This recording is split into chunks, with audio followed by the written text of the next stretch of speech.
Breadline. It is such a pleasure to be here. I'm really excited about tonight. And hopefully you all enjoy the feature. So, I was meditating and thinking about what I wanted to do tonight. And I shuffled through my goddess deck, and what do you know? Athena showed up. And I was like, well, all right, well, hey, girl, hey. So, one of the things that Athena brought up for me is war and wisdom and the duality of something so violent and something so still. So tonight, we're going to explore what it is to be in your strength in both sides, both your dark and your light, essentially in balance. So I'll read this to you just to give you kind of the spirit of what we're going to do tonight. It says, Athena is presented by the Greeks as the virgin goddess of war and wisdom, a symbol of courage and friendship. She often counts as warriors to gentleness. She's especially honored as a goddess of agriculture, the creator of the olive tree, the fruit, the ship, goldsmithing, and shoemaking, and the goddess who introduced the yoke for the oxen and the bridle for the horse. She is a patron of all useful and elegant arts. In Greek mythology, Artemis is said to have breathed soul into the men, created by Prometheus, and to have helped Prometheus steal fire from the heavens to give to men. Athena is a wonderful affirmation that there are no limits to what a woman can do with her intellect and creative ability. How about them apples? So, let's go global first for me. In my head, I should go big and then go small, square, and what do we do? So the first piece that I'm going to do for you is a piece that I wrote for a show that went up in August called Love. And this piece was inspired by talking about what it is to be in your ugly. So this is called Let the Better Speak. Teeth set in full fang salute. My ugly looks like you. Perfect mirror for the secrets you swept under thickly woven rug. Weighted covering for the quiet sins of shadow. One finger to pursed lips. Tell the fanged one, quiet. Settle down. Be not aroused. Do not set your teeth into transparent flesh. Do not destroy the dreams of those asleep. Let the better speak. Keep your talons out of the unchanged. They do not respond to the monster in their sleeping quarters. Sweet coffee perfume forms film over nose-induced disease. It will remain unconscious until the bed starts to smell. Until all the ladies fail to meet round belly and gluttonous lips purple with purchase, gnawing on the presence of remnant. They represent the vampiric tendency to drain the perceived weak, to conquer by submission, through flesh, conquest. No regard for the spine-bridging gap for future generations. They hide overripeness with paper-thin glee, wrap themselves in currency, expect the 99% to never bare their teeth, never speak against the system because, of course, it's perfect. Is the answer to needs met in the dissection of what could be denied. Tell them their teeth cannot be fangs because you are the dentist. In control of genetic mutations, we keep them submissive. Keep them submissive. At the truth of their power on dusty shelves in forgotten. A place you stop descending to because your darkness, there's light, would mean recognition is equal. And that would be evolution. See? Woo!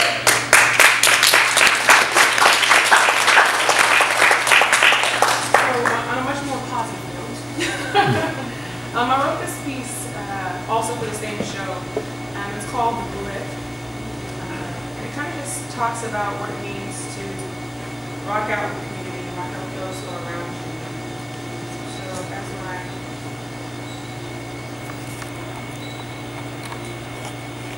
Yeah. Okay, this is called The Blip.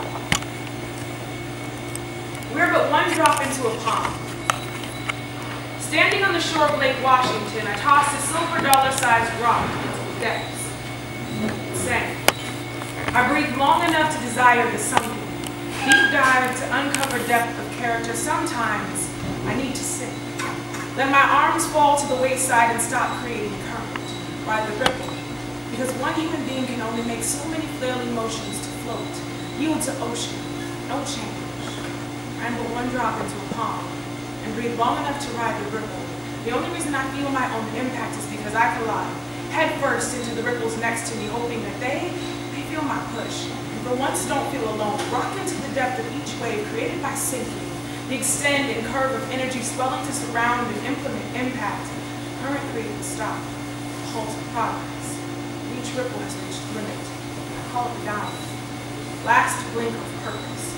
No change consists of the next stone thrown. Purpose. I'm but one drop into a tide. You breathe long enough to ride the ripple. The only reason I feel my own impact is because I collide head first into the ripples next to me, hoping that they feel my push. For once, don't feel alone. Yeah.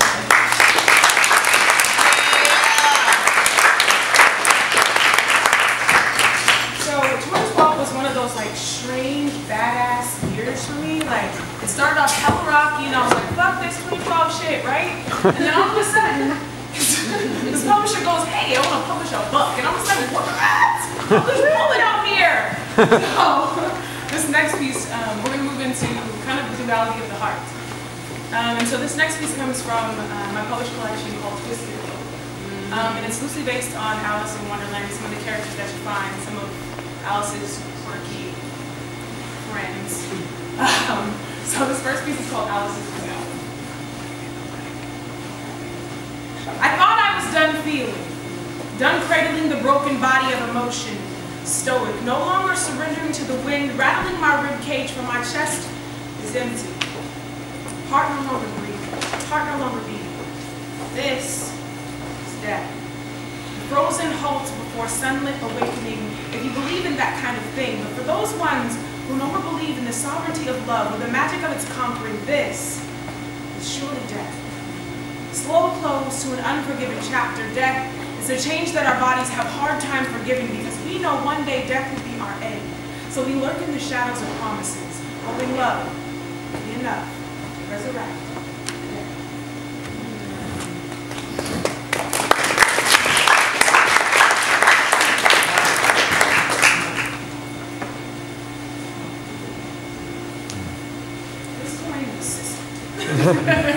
You ready?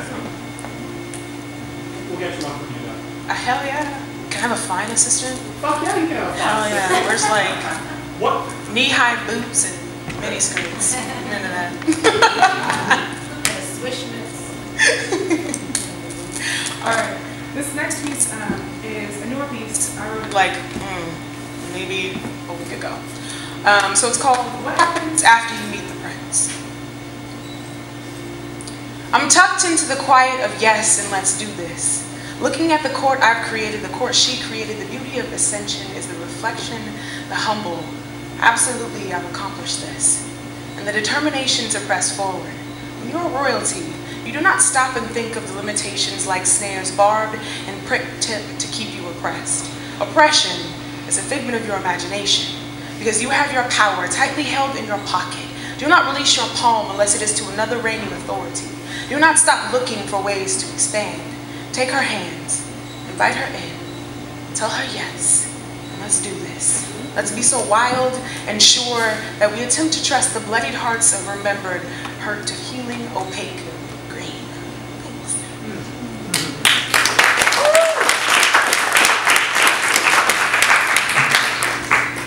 So, this last piece in this section is called Let's Do This Thing Called Love, a poem in 3 parts.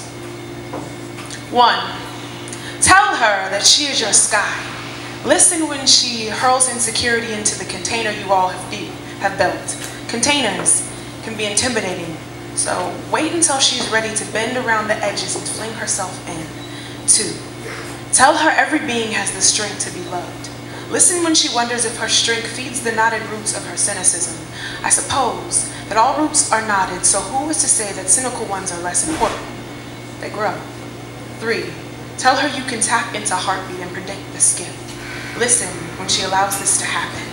Surrender is what wonder is made of, all whole-bodied vulnerable against canvas of muscle and skin. Thank you.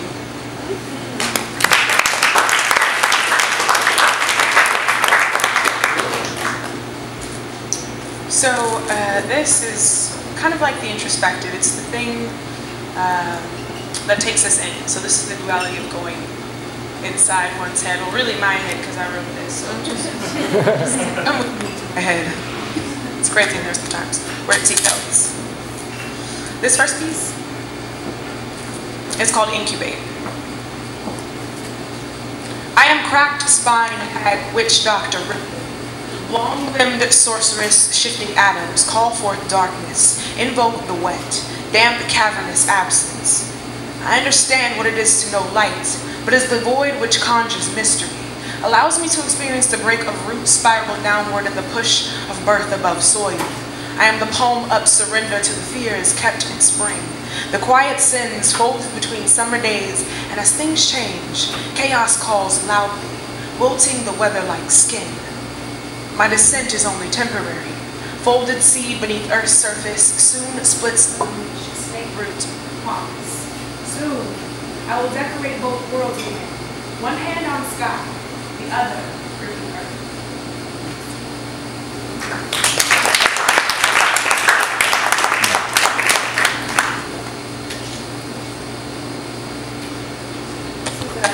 This is one that's a tiny beauty.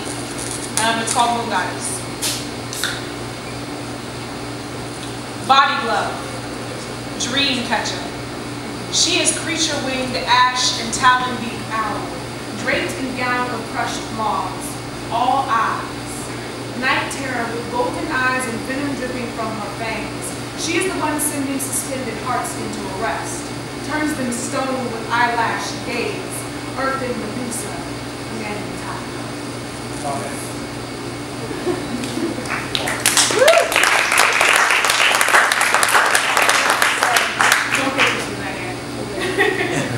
So this last piece I'm going to do is kind of like my personal bucket list.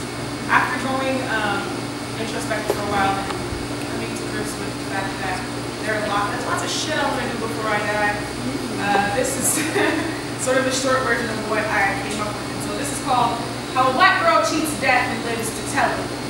The bucket list. 1. Love like roots. Like purple vision, like she goddess, all ever expand, elastic that keeps him close and lets him go, like never hold too tight, like feathery wings flutter against palm, learn to fly, like chrysanthemum firework bright, like light, like always glowing, even on pilot, like love to tears and woven muscle stitched like endless, like passion, like never broken because it's malleable, flexes and withstands change. Even if change is to be apart, like loyalty, like embrace, like soul color reflection, ebb and flow, like perfect kiss, like hands held in sunset, like fit, balance. 2. Stand 2 feet against ancestor earth, tap into magic. Let those who came before surround me. Carry me into next life bliss. Converse with my past selves and get advice on how to do this next. See into others that I may offer promise. Glimmer of hope. I'm feeling desolate. Write a poem that he was the one who almost forgot impressive is their existence. 3. Take risks. Live like a kid. All licorice in one hand and song in the other. Double Dutch rope swing, catch wind, jump in. Slumber party with my closest. Run to a theme park naked. Skinny. What? Swim with life jacket and flippers. Hang out with my favorite ocean kid. Mermaid hunt and nap in a hammock. Yeah. Sunset share stories of where I've been. Laugh until orange soda spews from my nostrils and never worry about a fucking napkin.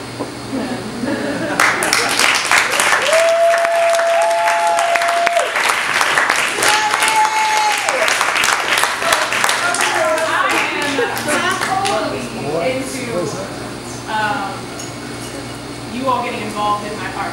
Okay. So, you have a homework assignment. The first thing I want you to do is think about, briefly, your own duality. What are some characteristics that represent your light and your darkness? Once you have those two things, turn and talk to a neighbor in person. Okay? So I'm giving you 90 seconds to move with it.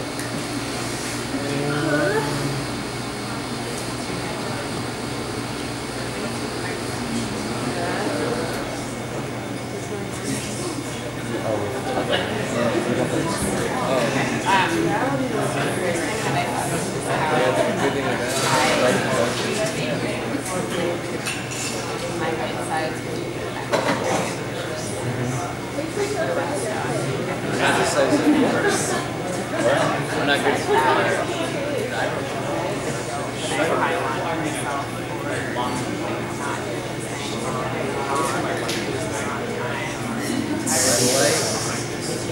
I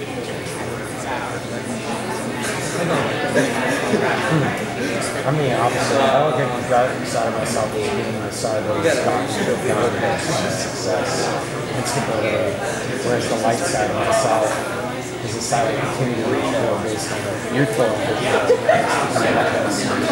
chaotic and spontaneous and rambunctious and all over the place. Basically, pretty much based on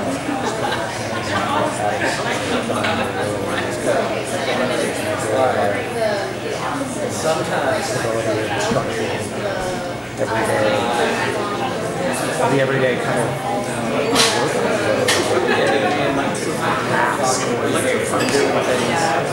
Other times, not at all. Yeah, that's exactly. It's like fuck you, or sometimes it's like the other thing. Tricky. It's 2 hours. Yeah, boring isn't boring. Hole in my head. Yeah. We're supposed to declare affirmation. But it's the money, but it's the We there. All right. So your homework for tonight is to go home, write down those 2 aspects of yourself, write an affirmation for those things, post it somewhere where you can see, and affirm it every day for the next 30 days. Oh, Imani, God, okay. what is that one thing?